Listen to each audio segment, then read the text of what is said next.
नमस्कार, प्रणाम, जय भोजपुरी। आज महात्मा गांधी यानी बापू के जयंती है। पूरा विश्व महात्मा गांधी जी के जयंती मना रहल बा। अलग अलग विषय पर, अलग अलग चीजन पर महात्मा गांधी से जुड़ाव लेके लोग बता भी रहल बटे। हम एगो मातृभाषा प्रेमी भइला के नाते महात्मा गांधी के ओ पक्ष पर बात करे जा रहल बानी जौन मातृभाषा से जुड़ल पक्ष हटे। तो आज के विषय बा मातृभाषा, महात्मा गांधी, मातृभाषा आ भोजपुरी। हमरा मातृभाषा में कतनो कमी काहे ना होखे, बाकी हम अपना मातृभाषा से ठीक वैसे ही चपकल रहब जैसे अपना माई के छाती से। अपना लइकाई पके बात कर रहल बानी। जब बच्चा अपना महतारी के लगे रहेला, उस रेफरेंस में यहाँ के बता रहल बानी। महात्मा गांधी के कथन है कि हमरा मातृभाषा में कतनो कमी काहे ना होखे। ये बहुत ध्यान देवे वाला बात बटे। इस बात से जुड़ाव, इस बात के सिद्ध भी गांधी जी कैले बड़े। महात्मा गांधी मातृभाषा के बहुत बड़ समर्थक रहले। जिंदगी भर वहाँ के अपना मातृभाषा में जिंदगी जियनी। पूरा उम्र, मतलब कोनो ई नहीं है कि कोनो एगो समय रहे जौना समय में, पूरा उम्र वहाँ के अपना मातृभाषा खातिर जियल बनी। 100 से विश्व में बेसी बेचाए वाली गांधी जी की किताब के गांधी जी अपना मातृभाषा गुजराती में लिखले रही। गांधी जी कई जगह ये बात के कहले बड़े कि बुनियादी शिक्षा मातृभाषा में होखे के चाहिए, ओकरा बाद हिंदी और फिर अंग्रेजी जैसन जरूरत होखे। लेकिन बुनियादी शिक्षा, प्राथमिक शिक्षा जौन बा मातृभाषा में ही होखे के चाहिए। ये गांधी जी के भी सिद्धांत रहे। वहाँ के अनेकन हाल ये बात के कहले बनी।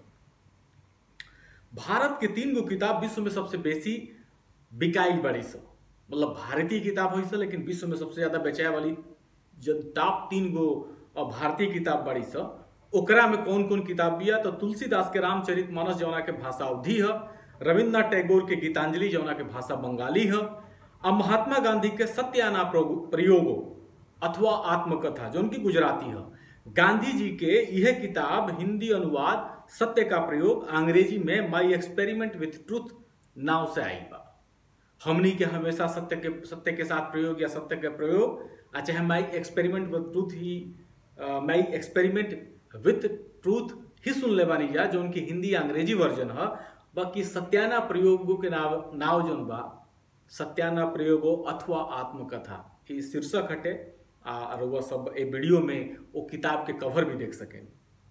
ये खाली सोची कि गांधी जी वकालत विदेश में कैले, विदेश में लंबा समय तक ले अपन वकालत के प्रैक्टिस भी कैले अफ्रीका में। बावजूद एकरा जब वो भारत आवता रहे तो अपन जोन किताब लिखता रहे, जोन के पूरा विश्व में जोन किताब मशहूर हो गई, सबसे ज्यादा बेचाई गया, वो किताब अपना मातृभाषा में लिखता रहे, गुजराती में लिखता रहे। सोचे वाला बात बटे। जबकि महात्मा गांधी हिंदी के बहुत बड़ समर्थक रहले, बावजूद एकरा अपना मातृभाषा गुजराती में लिखले बाड़े। ऐसा कई गो घटना बा जहां गांधी जी के गुजराती प्रेम अर्थात अपना मातृभाषा से प्रेम साफ साफ लौकताटे। एकरा में कोनो लुकवावे वाला चीज नहीं है। एक खाली के बात है, जब गांधी जी दक्षिण अफ्रीका से इंग्लैंड होत भारत आवत घड़ी बंदरगाह पर एगो पारसी पत्रकार से वहां के भेंट भई। वो पत्रकार गांधी जी के संगतियो रहल। तो वो पत्रकार चले कि चूंकि गांधी आवत तारे अफ्रीका में बहुत मशहूर हो गई बड़े, तो सबसे पहले जो बा हम उनकर इंटरव्यू ले ली। यही खातिर बंदरगाह पर पहुंचे रहे, अंग्रेजी में सवाल कैले। गांधी जी से मिलले तो अंग्रेजी में सवाल कैले। तो गांधी जी कहत रहे कि तू भारत से हवो, गुजराती हवो, और तबो अंग्रेजी में सवाल ही कहे। तहरा कहीं ऐसा तो नहीं लागत कि हम दक्षिण अफ्रीका में रहल बानी तो गुजराती भुला गई बानी। और ओकरा बाद हम लोग दोनों जना के बातचीत जोन बा गुजराती में होखे लागल, इंटरव्यू भी भई गुजराती में ही। ऐसा ही पूना में एगो 97-98 वर्ष पुरान संस्था भी भंडारकर ओरिएंटल रिसर्च इंस्टीट्यूट, वो में 1945 में 1945 में गांधी जी गई रहे। तो उजका जो विजिटर्स बुक बा, वो में नाव टिप्पणी अपन बात जोन होला आ व्यवसाय के बारे में लिखे के रहे। तो गांधी जी अपना व्यवसाय के बारे में लिखले खेड़ूत। खेड़ूत गुजराती शब्द है जौना के माने भाई खेतीहर, किसान। ऐसा बहुत सारा वाकया बाटे जहां पर गांधी बढ़ चढ़ के अपना मातृभाषा के बात के लिए बड़े। भारत के आज़ादी के बात करे वाला व्यक्ति जौन बड़े, भारत के आज़ादी खातिर जे अनेकों बार अनशन कई, जेल गई, वो अपना मातृभाषा के बात कर रहा बड़े। अफ्रीका के बात है, गांधी जी आंदोलन के लिए रहे, धरा गए, जेल में बंद हो गए। वही घड़ी कस्तूरबा गांधी बीमार पड़ गई। कस्तूरबा गांधी जी के जेल में, गांधी जी जब जेल में रहे तो तार भेजली, तार में बीमारी के बात रहे, आ इहो निहोरा के लिए रही कि जब रुआ आ जाए तो हम हाल दे ठीक हो जाए। तार मिलला के बाद गांधी जी के सोझा दू गो राय रहे। पहला माफी मांग ले, ऐसा हूं तो भारत में जे माफी मांगेला वीर पुरुष कहाला, वीर कहाला। तो पहला माफी मांग ले, जब आंदोलन आगे से आंदोलन कुछ ना करिए। आ दूसर का विकल्प ई रहे कि चुपचाप जेल में रहस, कस्तूरबा के चिंता छोड़ दे। तो वो परिस्थिति में गांधी के सोझा जौन विकल्प आयल, और एकदम बेहतर विकल्प रहे उनका अपना मातृभाषा गुजराती के। कैसे? चूंकि गांधी जी अपना सिद्धांत के बारे या करेजा के टाँट रहे, माफी ना मांगले, बाकी जेलर से निहोरा कैले कि उस कस्तूरबा के चिट्ठी लिखल चाहत बड़े। जेलर गांधी जी के चिट्ठी लिखे के परमिशन दे दिलस। जब गांधी जी के चिट्ठी पठावे के भाई, तो जेलर चिट्ठी पढ़े खातिर मंगलस। भाई जेल से जा ताटे तो का लिखले बड़े, वो पढ़े खातिर जेलर मंगलस। गांधी जी देले, जेलर चिट्ठी देखलस, कुछ बुझाइल ना, बाकी तबो चिट्ठी जाए दिलस। कहलस कि अगला चिट्ठी अंग्रेजीए में लिखी है। गांधी जी कहले कि हम अपना मातृभाषा गुजराती में ही चिट्ठी लिखब, कहे कि हम तो ए समय में कस्तूरबा के संगे नहीं थी, बाकी हमरा मातृभाषा में लिखल हमर शब्द कस्तूरबा खातिर बहुत सहारा रही। मन के भाव शब्द के संगे उनका लगे तक पहुंची। अंग्रेज नाम मनलस, अंग्रेजीए के जिद कैलस। तो गांधीओ जी कहले कि लिखब तो अपना मातृभाषा में, ना तो ना लिखब। बाद में गुजराती में लिखे के परमिशन भी मिल गई। तो मातृभाषा के कनेक्शन देखी, अपना पत्नी के कस्तूरबा के लगे नहीं पहुंच पाओ, जबकि खोजत तारी जोहत तारी इनका के, तो अपना मातृभाषा में अपन बात लिख के भेजत रहे। कहे से कि मातृभाषा के जो भावना बा, एगो तो जो लिखे के भावना बटे, ओकरा बाद जो बोले के व्यक्त करे के भावना बटे, कहीं ना कहीं शब्दन के माध्यम से कस्तूरबा के लगे पहुंचे के रहे। गांधी जी के बात हटे, हम कोनो ऐरा गैरा के बात नहीं करत, उतना बढ़न विद्वान आ युग पुरुष के बात हम कर रहा बानी।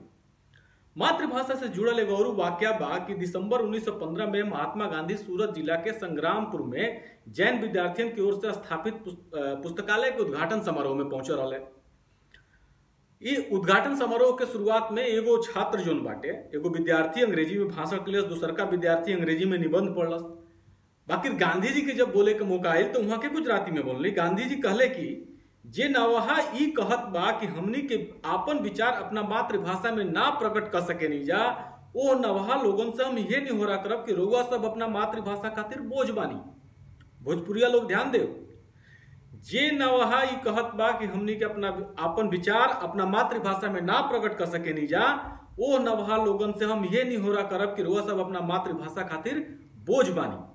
मातृभाषा के कमी के दूर करे के बजाय मातृभाषा के अनादर कैल, मातृभाषा से दूरी बनावल कौनो मातृभाषा भाषी के ना शोभे।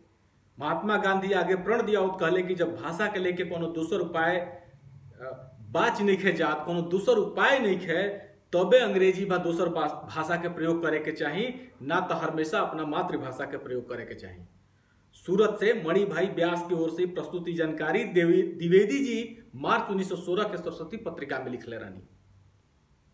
विद्यार्थियों के सोझा महात्मा गांधी ये बात कहले रहले। आई बहुत स्पष्ट मैसेज बाटे हर मातृभाषा भाषी लोगन खातिर, आ खास करके भोजपुरिया लोगन खातिर, कि ई कहल कि हम लिख नहीं पावत, हमारे से लिखात नहीं, हम पढ़ नहीं पावत, हमारे से पढ़ात नहीं है, बहुत दुर्भाग्य के बात बाटे, अनादर के बात बाटे अपना मातृभाषा खातिर।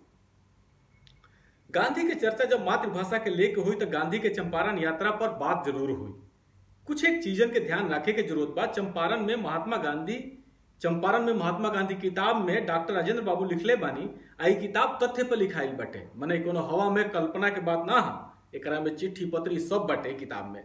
कबो समय मिली तो 1917-18 के घटनाक्रम, 1917-1918 के गांधी के जब चंपारण महिला के घटनाक्रम पर लिखाई लिया किताब के माध्यम से वह गांधी जी के जिंदगी के टकटोर सकेनी, देख सकेनी, बुझ सकेनी।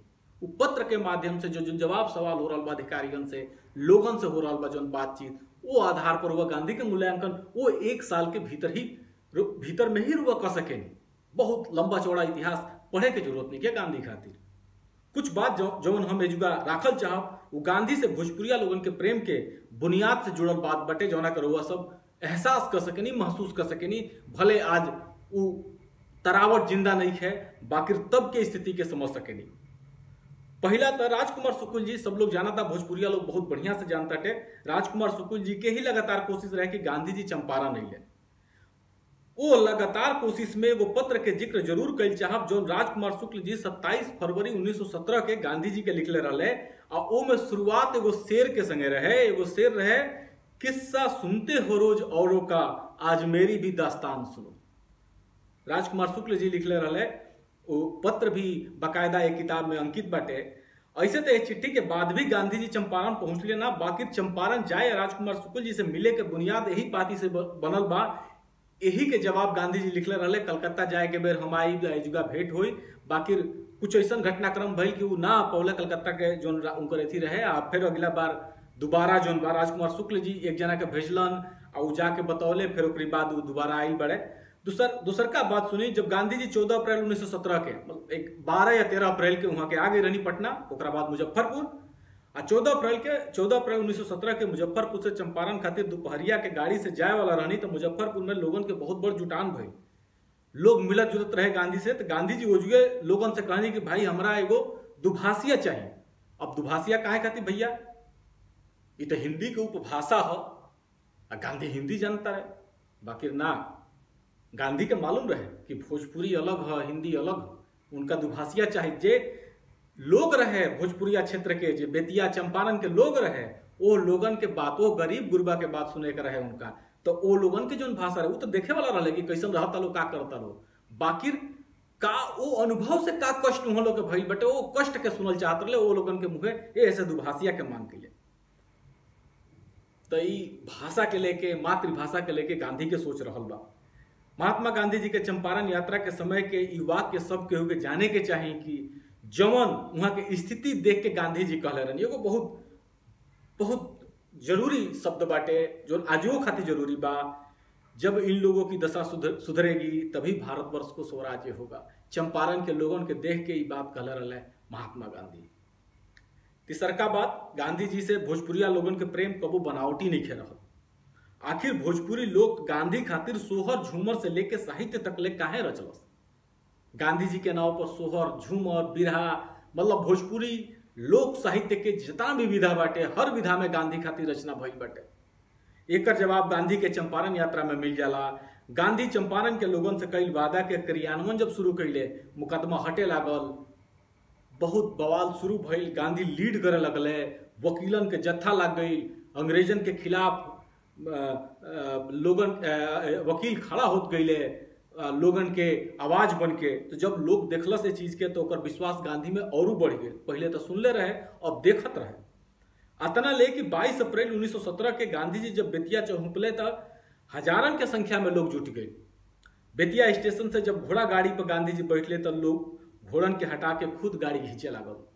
गांधी जी लोगन के गाड़ी खींचे से मना कैले, गाड़ी से उतर गिले आ कहले कि तहन लो गाड़ी खींचबो लो तो हम गाड़ी में ना बैठब।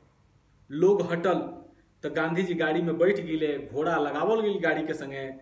आ ओकरा बाद गांधी जी गईले और सड़क पर, वो राह पर दोनों ओर मर्द मेहरारू के हुजूम जुटल रहे। राजेंद्र बाबू किताब में लिख रहल बानी कि 10,000 से बेसी लोग वो दिन गांधी जी के देखे खातिर आयल रहे। राजेंद्र बाबू लिखत बानी कि जब गांधी सड़क पर जात रहे तो दोनों ओर मर्द मेहरारू के आलम जुटल रहे। हजारन हजार की संख्या में भोजपुरी भाषा गांधी के स्वागत, भोजपुरी भाषा भाषी गांधी के स्वागत खातिर सड़क के दोनों ओर खाड़ रहे।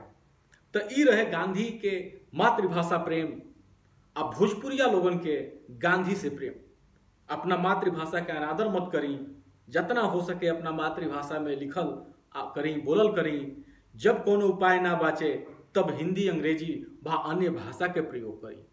गांधी के यह मैसेज रहे मातृभाषा के लेके, असंभवतः भोजपुरिया लोगन के लेके। गांधी जी के नमन करब, हमरो सबके धन्यवाद आ प्रणाम कह रहल बानी। जय भोजपुरी।